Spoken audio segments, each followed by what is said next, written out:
Mesdames, Messieurs, bonjour. Merci d'y rester pour les 10 prochaines minutes.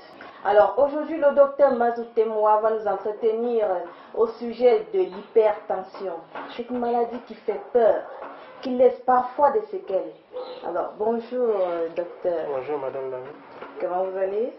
Je vais très bien. Alors, qu'est-ce que l'hypertension? Alors, merci pour la question. Avant de définir l'hypertension artérielle, il faut déjà savoir ce que c'est que la pression artérielle. Parce que quand vous prenez le mot hypertension, vous avez hyper, vous avez tension, mais en fait, tension vient de pression. La pression artérielle, en fait, c'est la force que le sang va exercer sur la paroi des vaisseaux. Si cette force est importante, on va dire que l'individu a une hypertension. Mais plusieurs études ont été faites pour essayer de voir quel est le niveau, quel est le seuil à partir duquel on peut dire que l'individu a une hypertension. En fait, c'est de définir le seuil à partir duquel on commence à avoir une augmentation de l'incidence des maladies cardiovasculaires. Et ce seuil, c'est 140 sur 90 mm de mercure. Si vous avez au moins 140 de pression artérielle systolique ou 90 mm de mercure de pression artérielle diastolique, on va dire que vous avez une hypertension artérielle. Voilà donc la définition de l'hypertension artérielle. Ok, vous avez suivi la définition de l'hypertension artérielle.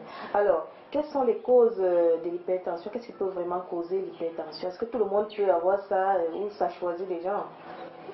Alors, c'est une bonne question. L'hypertension artérielle, on va dire qu'on distingue déjà deux groupes.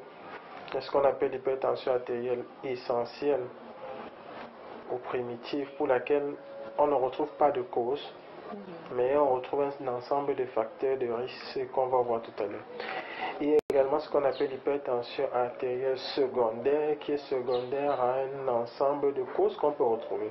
Par exemple, si vous voyez quelqu'un avec un goitre, le goitre, ce qu'on appelle, qui peut se traduire par une hyperthyroïdie, peut donner une hypertension artérielle.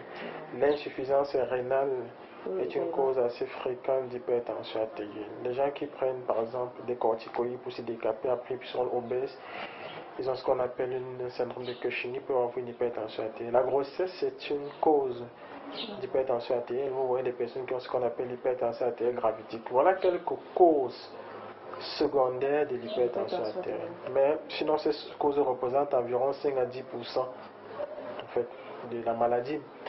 Dans 90 à 95% des cas, on a ce qu'on appelle une hypertension artérielle essentielle, pour laquelle on n'a pas d'étiologie, de cause, mais on a des facteurs de risque. Alors ces facteurs de risque sont regroupés en facteurs de risque modifiables et non modifiables. Facteurs de risque modifiables, c'est-à-dire les facteurs de risque qu'on peut contrôler, et il y a d'autres facteurs de risque qu'on ne peut pas contrôler. Parmi les facteurs de risque donc qu'on ne peut pas contrôler dans les non modifiables, on a la race noire. Être noir, c'est un facteur de risque d'avoir une hypertension artérielle. Être âgé, c'est un facteur de risque d'avoir une hypertension artérielle. Être de sexe masculin, également c'est un facteur de risque. Avoir dans sa famille un individu qui est hypertendu nous expose à avoir une hypertension artérielle. Bon, docteur, moi j'ai souligné deux trucs qui me préoccupent là, parce que vous avez dit être noir c'est risqué, vous êtes à risque, et c'est également une maladie héréditaire si je ne me trompe pas. Effectivement, on a dit parmi les causes, nous étions dans les facteurs de risque non modifiables. Être noir, être de race noire, c'est effectivement un facteur de risque. Plein d'études l'ont déjà démontré dans la littérature que le simple fait d'être de race noire nous expose à avoir une hypertension artérielle. Pourquoi? Il y a des traits forcément génétiques qui peuvent expliquer ça. Mais de toute façon, on s'en tient à ce que les études à grande échelle ont démontré, ce qui fait qu'on doit être un peu plus regardant, un peu plus prudent dans notre contexte quand on est de race noire, pour éviter donc de contracter, d'avoir cette maladie d'hypertension artérielle. L'autre chose, comme vous avez dit, c'est effectivement une maladie héréditaire. Comme j'ai dit, si vous avez quelqu'un dans la famille, en apparenté, plus il est proche de vous, plus votre risque est élevé. Si c'est votre oncle, le risque est moins important que si c'est votre père direct ou votre mère directe, etc. Donc c'est une maladie qui a un potentiel héréditaire assez important. Maintenant, il y a des facteurs de risque modifiables, c'est-à-dire des facteurs sur lesquels on peut agir, et donc toutes les actions de santé publique sont dirigées vers ces facteurs-là. C'est la sédentarité. Quand on dit sédentarité, le fait de rester sur place, de ne pas marcher, c'est un facteur de risque de l'hypertension artérielle. C'est l'obésité, c'est le tabagisme, l'alcoolisme. C'est aussi d'autres facteurs comme le stress. C'est vrai que certaines personnes vont dire on va faire comment avec le contexte. Mais bon, il faut se battre à limiter le stress au maximum. C'est le fait de consommer beaucoup de sel. Alors on mange beaucoup de sel en Afrique. Oui, malheureusement, notre hypertension artérielle a un potentiel d'être en rapport aussi avec le sel. On dit qu'une hypertension artérielle est volodépendante, on dépend du volume. Donc plus on consomme du sel, plus on est plus exposé que la population, on va dire caucasienne, les autres populations d'avoir une hypertension artérielle.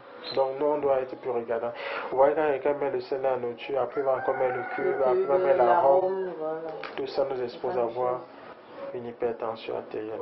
Manger trop gras, ça va également être un facteur important pour le développement de l'hypertension artérielle. Donc voilà un peu quelques facteurs de risque sur lesquels on peut agir, sans oublier que si on est diabétique, on court un risque d'avoir une hypertension artérielle. Donc voilà quelques facteurs de risque. Alors docteur, vous avez souligné un passage où vous dites que le sexe masculin est plus exposé à l'hypertension artérielle, contrairement au sexe féminin. Bon, ici en Afrique, plus particulièrement au Cameroun, bon, on se dit parce que les hommes travaillent dur ou alors les hommes ont trop de problèmes, c'est pour ça qu'ils sont exposés. Est-ce que c'est ça la cause ou alors il y a quelque chose d'autre? De particulier. Tout à fait, c'est-à-dire que la majeure cause, c'est ce que vous venez d'expliquer. Le fait d'être un homme de sexe masculin, on a beaucoup de charges. L'homme est souvent la charge de plusieurs familles. C'est lui qui stresse le plus, celui qui dort dehors, qui manque, qui réfléchit. Et tout ça, voilà, tout ça va exposer cet individu à avoir une hypertension artérielle. Et puis, les hommes fréquentent moins les hôpitaux, cela a été démontré. Une femme, lorsqu'elle commence à avoir un symptôme ou un stress un peu, elle va aller à l'hôpital, on va lui dire que non, ça va. L'homme, il va garder jusqu'à ce que ça devienne compliqué. Il fait relever qu'il y a des hommes qui restent à la maison. S'il a peut-être une infection, il faut faire envoyer madame. Si madame est négative, bon, lui, il considère que lui est négatif. Voilà, donc son résultat, le résultat de la femme, c'est son résultat. C'est pas bon, il faut aller à l'hôpital, c'est très important. C'est ça. Bon, alors docteur, les manifestations de l'hypertension artérielle, ça se manifeste comment? Alors, merci. Disons, malheureusement, c'est une maladie qui se manifeste peu. Dans 90 à 95% des cas, les individus n'ont pas de plainte, pas de symptômes. Ce n'est que dans 5 à 10% des cas que vous allez voir des personnes se plaindre d'un certain nombre de symptômes, que ce soit les maux de tête, disons des maux de tête qui ne cèdent pas aux antalgiques usuels, des yeux qui voient flou, le bourdonnement des oreilles, une fatigue inexpliquée. Parfois les yeux, on a dit les oreilles boudonnent et tout ça. Maintenant, si l'individu s'écroule subitement, il ne parle plus, il ne fait plus rien, qu'est-ce qu'on fait là à l'instant T? On peut faire quoi? Voilà, ça c'est une perte de connaissance et puis parfois on ne sait pas exactement si on avait ou pas.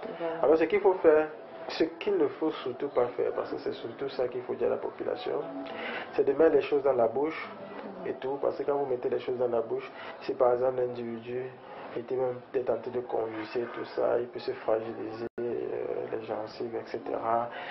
Il faut surtout libérer les voies aériennes. Vous libérez toutes les voies aériennes, tout ce qui sert à la ceinture, vous ne la séquez pas parce qu'on fait toujours beaucoup de choses. Les gens viennent là, on la sait.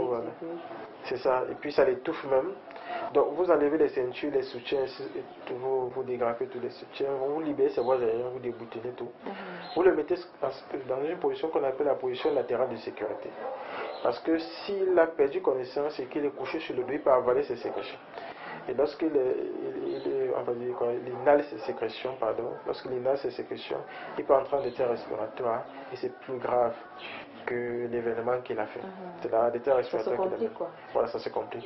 Donc il vaut mieux vous enlevez, vous libérez les voies aériennes, vous mettez en position latérale de sécurité et vous appelez les urgences, et tout. S'il y a un médecin qui passe par là, c'est une bonne chose, mais vous appelez les différents services. Ou alors c'est possible de le transporter directement à l'hôpital. Ou si c'est possible, vous le transférez directement à l'hôpital, mais le plus important, c'est de libérer les voies aériennes, de le laisser respirer, de mettre en position latérale de sécurité, éviter l'attropomoto.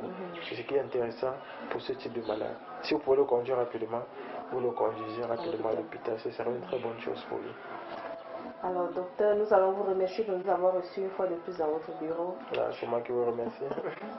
Alors, chers téléspectateurs, nous voici arrivés au terme de ce numéro. J'espère que vous avez aimé. Sur ce, nous vous disons au revoir. Bye bye.